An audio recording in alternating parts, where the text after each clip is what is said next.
Good morning, सुप्रभात। स्वागत है आप सभी का। आप देख रहे हैं समृद्धि न्यूज और मैं हूं आपके साथ पूजा तंवर। वक्त हो चला है दिन भर की बड़ी खबरों की ओर रुख करने का। शुरुआत करेंगे दिन की सुर्खियों के साथ। पीएम मोदी की आज अजमेर यात्रा की तैयारियों को लेकर अंतिम रूप दिया गया। 4000 से अधिक जवानों की तैनाती की गई है। 500 से अधिक अधिकारी संभाल रहे हैं मोर्चा। नेशनल हाईवे 8 का भी रूट डाइवर्ट किया गया।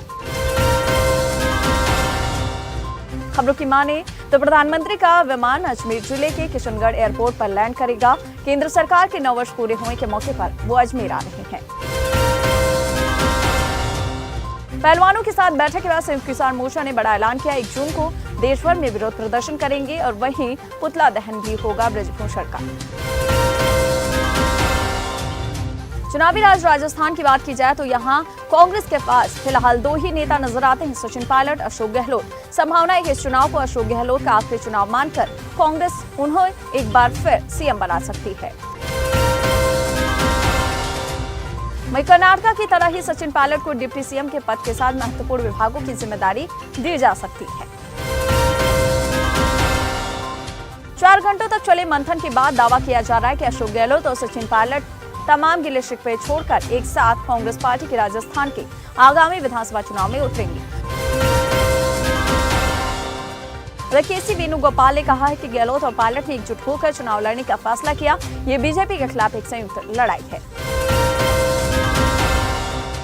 मोदी सरकार के 9 वर्ष पूरे होने पर अमित शाह ने केंद्र की एनडीए सरकार की उपलब्धियां गिनाई और कहा कि देश मोदी जी के हाथों में सुरक्षित। डीजीसीए की नई गाइडलाइन जारी हुई है। हिमालय में हेलीकॉप्टर क्रैश से बचने के लिए होगी खास ट्रेनिंग। उधर बिहार के मुख्यमंत्री नीतीश कुमार के करीबी ने पुष्टि की है कि विपक्षी दलों की बहुप्रतीक्षित बैठक पटना में अगले महीने 12 जून को हो सकती है। दूसरी ओर राष्ट्रपति द्रौपदी मुर्मू अगले महीने जून की शुरुआत में सूरीनाम और सर्बिया के दौरे पर जाएंगी। राष्ट्रपति बनने के बाद मुर्मू की पहली आधिकारिक विदेश यात्रा होगी। पश्चिम बंगाल में कांग्रेस के एकमात्र विधायक बारन विश्वास अब टीएमसी में शामिल हो गए। इस पर कांग्रेस नेता जयराम रमेश ने तंज कसा। जयराम रमेश ने कहा कि ये सागर दीघी की जनता के साथ धोखा, ऐसी हरकत बीजेपी के उद्देश्यों को पूरा करती है। दिल्ली शराब घोटाले मामले में जेल में बंद आम आदमी पार्टी के नेता मनीष सिसोदिया की जमानत याचिका दिल्ली हाईकोर्ट ने खारिज की। अब सिसोदिया सुप्रीम कोर्ट का रुख करेंगे। सीडीएस जनरल अनिल चौहान ने भारतीय सेना की चुनौतियों से लेकर मणिपुर हिंसा पर अपनी बात रखी। उन्होंने कहा कि चीन की पीपल्स लिबरेशन आर्मी की तैनाती भारत की उत्तरी सीमा पर रोजाना नहीं बढ़ रही, ये उतनी ही है जितनी 2020 में थी। उधर मनीष सिसोदिया ने कथित तौर पर अलग अलग तरीकों से 622.67 करोड़ रुपए अर्जित की थी। ईडी ने सूत्रों ने बताया है कि पीओसी क्रेडिट नोट, हवाला चैनल और डायरेक्ट किकबैक के जरिए जनरेट किया गया था। चार्जशीट में इस आरोप का जिक्र किया गया। नवजोत सिंह सिद्धू से जब आम आदमी पार्टी के साथ साल 2024 में गठबंधन के बारे में पूछा गया तो उन्होंने कहा कि अगर वैचारिक मतभेद हैं तो गठबंधन नहीं बन सकता। कांग्रेस की दिल्ली इकाई ने भी पार्टी नेतृत्व से साफ कर दिया है कि वो 2024 के लोकसभा चुनाव के लिए आम आदमी पार्टी के साथ किसी भी तरह के गठबंधन के पक्ष में नहीं है। असम से शुरू हो रही पहले वंदे भारत ट्रेन के उद्घाटन पर असम के मुख्यमंत्री शर्मा ने कहा, ये हमारे लिए बेहद ही गौरव का क्षण है। सीएम योगी ने पाक अधिकृत कश्मीर पीओके का जिक्र करते हुए कहा कि अब वहां से आवाज उठ रही है कि हमें फिर से भारत के अंदर लाने का काम करो। सीएम योगी ने आगे ये भी कहा कि दुनिया को आतंकवाद की भट्टी में झोंकने वाला आज एक एक रोटी के लिए तरस रहा है। पंजाब की भगवंत मान सरकार ने मानव तस्करी रखने वाले गिरोह के खिलाफ सख्त कदम उठाते हुए मानव तस्करी से जुड़े मामलों की जांच के लिए सरकार ने एसआईटी का गठन किया। डीजीपी की सेवानिवृत्त होने के मामले में अखिलेश यादव ने भाजपा सरकार पर मनमानी का आरोप लगाया। उन्होंने कहा, ऐसा लगता है यूपी में शासन प्रशासन दोनों ही जिम्मेदारी से भाग रहे हैं। कर्नाटक के मुख्यमंत्री सिद्धारमैया ने प्रियांक खड़गे की शिकायत के बाद कल्याण कर्नाटक क्षेत्र विकास बोर्ड में बीजेपी सरकार के कार्यकाल के दौरान भ्रष्टाचार के आरोपों की जांच के आदेश दे दिए हैं। कर्नाटक के डिप्टी सीएम डीके शिवकुमार ने कहा कि केवल केकेआरडीबी में ही नहीं और भी घोटाले हुए हैं, हमें न्याय दिलाना है, इसलिए हम सभी घोटालों की जांच के आदेश देंगे। दिल्ली में बीजेपी सांसद हंसराज हंस ने साक्षी के परिवार वालों से मुलाकात की, उन्हें 1 लाख रुपए का चेक भी दिया और कहा कि प्रधानमंत्री को साक्षी हत्याकांड की जानकारी है, वो काफी भावुक हैं। महाराष्ट्र के सांसद नवनीत राणा ने कहा कि साहिल को सजाए मौत मिले, उसे सीधे तौर पर फांसी देना चाहिए। वहीं इस पूरे मामले में धीरेन्द्र शास्त्री का भी बयान सामने आया, कहा लोग हमें कट्टरवादी कहते हैं, सनातन में मारना नहीं सिखाया जाता, ये देखकर खून खौलता है। महाराष्ट्र के पूर्व सीएम उद्धव ठाकरे गुट के सांसद विनायक राउत ने एक सनसनीखेज दावा किया। उनके मुताबिक नाथ शिंदे गुट के 22 विधायक और 9 सांसद हमारे संपर्क में हैं।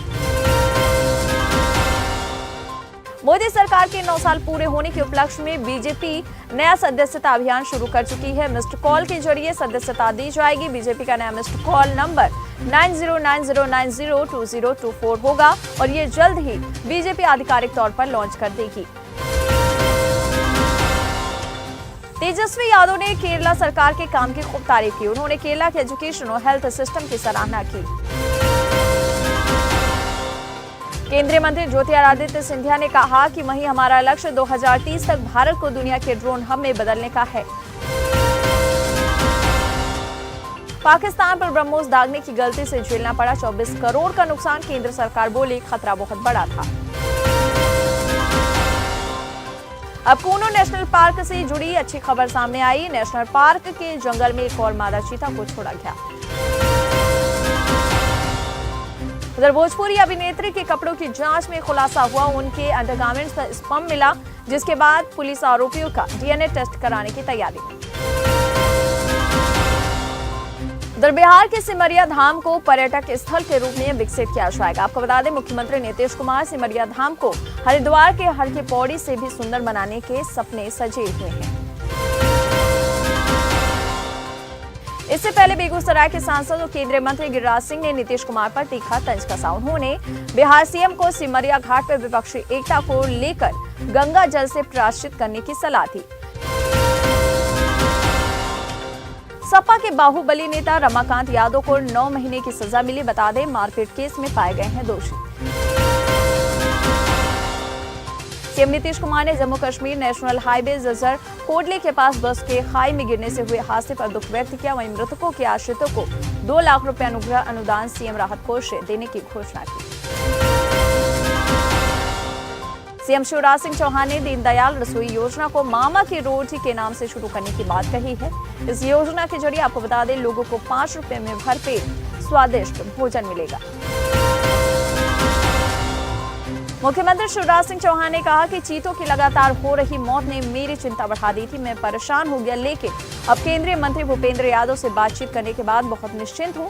उन्होंने कहा, चीतों को लेकर हम व्यवस्था करेंगे। पीएम मोदी 21 से 24 जून की अपनी पहली राजकीय यात्रा पर अमेरिका जा रहे हैं, जहां दोनों पक्षों ने विभिन्न क्षेत्रों में सहयोग पर चर्चा की योजना बनाई है।